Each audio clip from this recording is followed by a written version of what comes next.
Nah, Feng Shui itu apa apa? sih Feng Shui itu Oke. coba? Ya, Iya, tadi artinya bilang adalah masih jauh angin. benar. Sui artinya adalah air. Jadi ilmu feng shui Hmm. ini pada dasarnya adalah mempelajari pola energi alam ya. Salah satunya adalah yang paling besar dibahas tentu adalah ilmu energi anginnya ini. Dan yang kedua adalah hubungan air. Jadi angin berhubungan dengan kesempatan, Hmm. sedangkan air berhubungan dengan kemakmuran.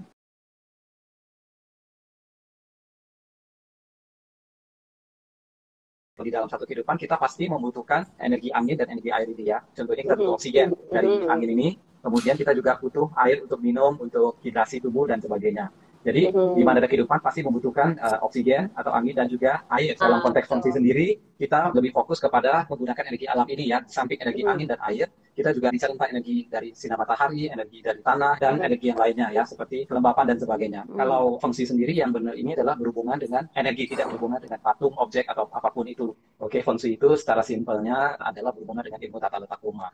Ya, berhubungan dengan Hmm. mengatur satu hunian ataupun satu tempat usaha itu supaya match atau cocok harmonis dengan manusianya. Seperti itu. Jadi Hmm. tujuannya itu buat apa sih? Sebenarnya tujuannya itu untuk supaya manusia itu lebih hoki lah ya. Hoki itu Hmm. bisa saja lebih sehat, lebih Hmm. sukses, lebih makmur gitu ya. Harmonis gitu ya. Harmonis ya, berbicara tentang feng shui tadi fokus ke pengolahan energi alam. Itu Oh. seperti tadi saya bilang angin, air. Jadi kalau angin itu berarti kita memperhatikan sirkulasi udara. Berhubungan dengan air berarti kita memperhatikan badan air sekitar seperti apa. Apakah kita Hmm. tinggalnya dekat dengan contohnya dengan sungai lah atau depan kita itu ada got seperti itu ya Hmm. atau Hmm. saluran irigasi apapun gitu kan ya. Yang lain memperhatikan dengan contohnya bisa pencahayaan dari matahari seperti apa. Hmm. Kalau rumah kita tinggal di daerah berbukit-bukit punya, bagaimana kita Hmm. mencari lokasi yang bagus di antara perbukitan itu supaya kita bisa mendapatkan energi maksimal daripada energi tanah. Kenapa? Karena energi dari tanah ini juga rupanya cukup signifikan mempengaruhi hoki seseorang. Hmm. Jadi kalau kita Hmm. tinggal, kalau di Jakarta, ini adalah tanahnya datar, seperti itu. Hmm. Sedangkan Hmm. kalau di zaman dulu, di zaman dulu,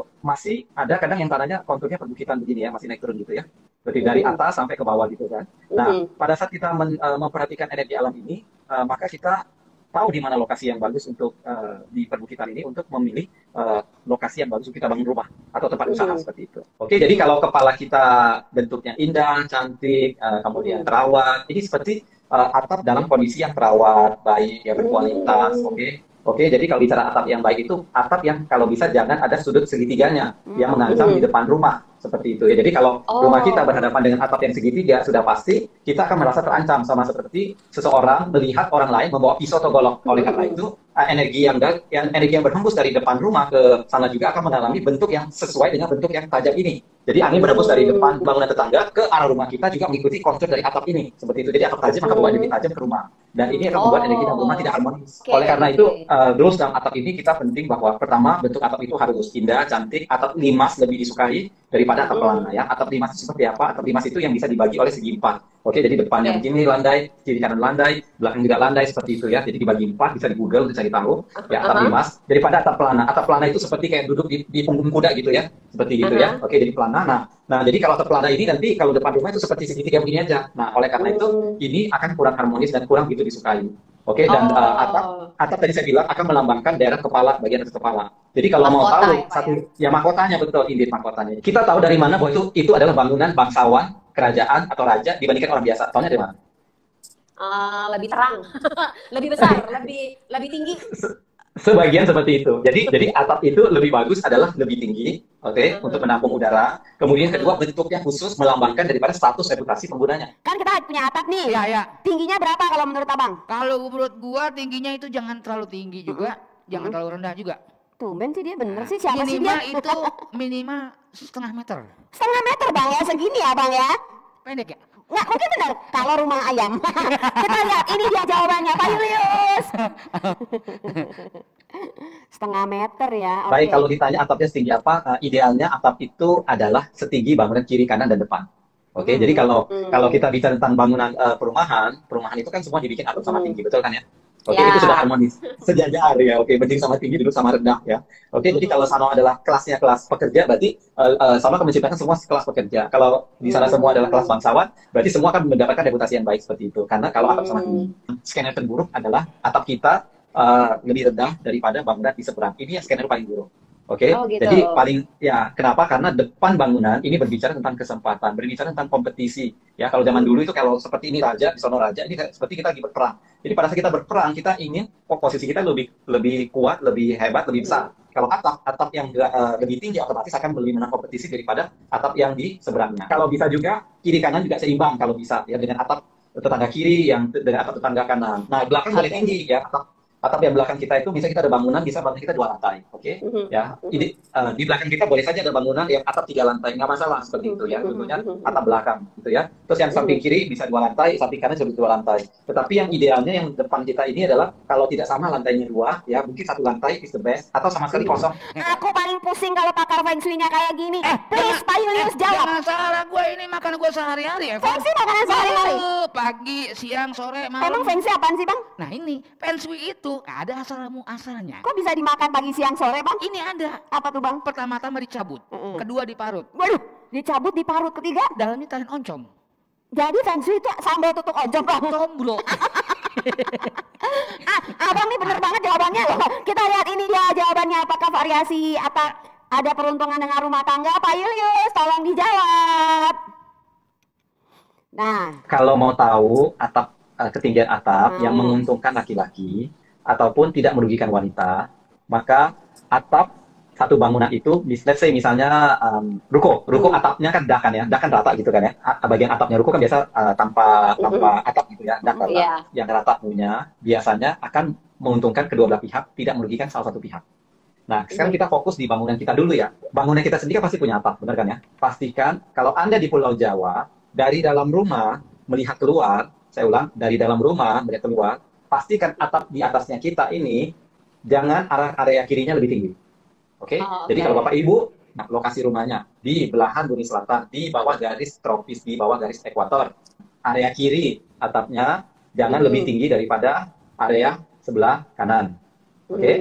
Nah, tetapi kalau Bapak Ibu sekalian yang tinggalnya di atas garis ekuator, yaitu di belahan bumi utara, pastikan area kanannya atap itu jangan lebih tinggi dari bagian kirinya. Oke? Idealnya sama tinggi, contohnya begini sama tinggi. Oke, tetapi jangan dibikin begini. Jangan dibikin begini.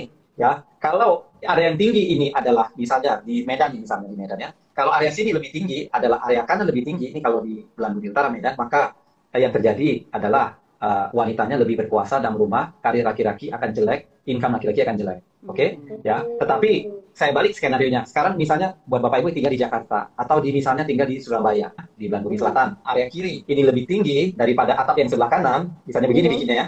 Atau misalnya ada 2 atap begini, kemudian ada atap kecil lagi sebelah kiri kecil ya. Oke, begini kan ya. Oke, maka yang terjadi kalau sebelah kirinya lebih tinggi, yang terjadi maka karir dari perempuan akan lebih hebat, laki-laki karirnya akan parah. Laki-laki dalam rumah mudah dibully oleh istrinya dan bisa mudah kena masalah hukum. Dan tinggal di rumah itu nanti akan sulit buat laki-laki itu bisa berhasil. Dan bukan hanya laki-lakinya, anak laki-lakinya juga akan mengalami hal itu. Oleh karena itu ya, ingat ya, ini adalah atap kita sendiri ya. Hal yang sama juga terjadi adalah bila atap kita sendiri misalnya 1 lantai. Atap tetangga yang sebelah kiri kalau di Pulau Jawa ya, let's say kalau di belahan bumi selatan, di bawah garis tropis, di bawah garis ekuator, kemudian atap kita 1 lantai, tetapi atap sebelah kiri kita, persis rumah tetangga sebelah kiri, ini 2 lantai, juga sama, laki-laki nggak bisa berhasil dalam rumah. Oke, laki-laki akan seperti kebo di cucuk hidung lah ya. Oke, ini kayak seperti pasukan suami tak istri. Ya, dan suami akan sulit perform. Oleh karena itu, rumahnya hanya akan berhasil kalau istrinya mencari nafkah. Ya, istri mencari nafkah. Nah, oleh karena itu suami bisa bantu istrinya. Atau ada cara lain solusinya. Solusinya tingkatkan menjadi 2 lantai. Nah, atau kalau enggak bikin atap dummy. Oke, atap dummy itu berarti atap yang direkayasa, misalnya pakai konstruksinya dari misalnya tata logamnya ya gitu ya. Produknya misalnya ya. Oke, pasonya misalnya. Rangkanya doang kemudian ditutup tapi nggak usah full. Oke, nggak usah full. Jadi angin bisa lolos masih ya, tetapi ada atapnya. Atapnya itu dibikin kayak seperti mungkin dari bahan polikarbonat atau dari apapun itulah ya. Pokoknya tutupan, tetapi sampingnya itu angin bisa lolos. Jadi nggak perlu dicor sampingnya. Selama kuat ya, mungkin harus diikat ke bangunan induk ya. Kalau nggak kan nanti ditiup angin kan bisa kemana-mana itu atapnya terbang. Nah kayak gitu. The best bagaimana? The best ya pindah rumah kalau kita nggak bisa ngapa-ngapain. Kedua, kalau bisa kita ngapa-ngapain, misalnya kita tingkatkan atap kita sendiri atau bangun jadi 2 lantai, samakan dengan yang bangunan tangga sebelah kanan. Ini kalau dari luar ya ke dalamnya. Oke, tentu kalau buat mereka yang tinggalnya di belahan bumi utara, contohnya di Medan, Pekanbaru, Pontianak lah, kemudian Manado lah ya, Tarakan, kemudian Batam ya. Tebaliknya, sisi tebaliknya. Kalau dari dalam, berarti sebelah kanan ya. Dari dalam ke luar, berarti atap sebelah kanan kita itu lebih tinggi. Jadi Bapak Ibu sekalian, ini statistiknya sangat tinggi ya. Jadi jangan dianggap remeh. Kalau Anda merasa selama ini karir Anda performanya nggak bagus, atau anak laki-laki Anda tidak berfungsi seperti apa yang Anda harapkan sebagaimana anak laki-laki. Contohnya anak laki-laki lebih kemayu dan rumah lebih feminin, ya. Oke, atau mungkin karirnya begitu-gitu, mandek dan sebagainya. Ya, mungkin salah satu pengaruhnya di apa ini. Ini based on research. Tentu masih ada faktor fungsi yang lain ya, yang mempengaruhi omset. Ini cuma salah satu aja. Oke, daripada yang bisa kita lihat untuk langsung bisa dilihat efeknya kayak gitu. Sekarang genteng nih Bang, kira-kira Bang tahu nggak apa warna genteng yang bisa bikin hoki Bang? Nggak tahu ya. Ya nggak tahu Bang. Apa warna genteng yang bisa bikin hoki buat rumah kita? Yes. Itu mah ada Eva. Di mana? Pokoknya ntar aku bilangin dah. Lah, siapa yang bilangin Pak Julius lagi? Ya hoki. Heeh. Genteng. Warnanya apa gentengnya? Warnanya Bang. Ntar dah gampang itu mah. Sekarang Bang.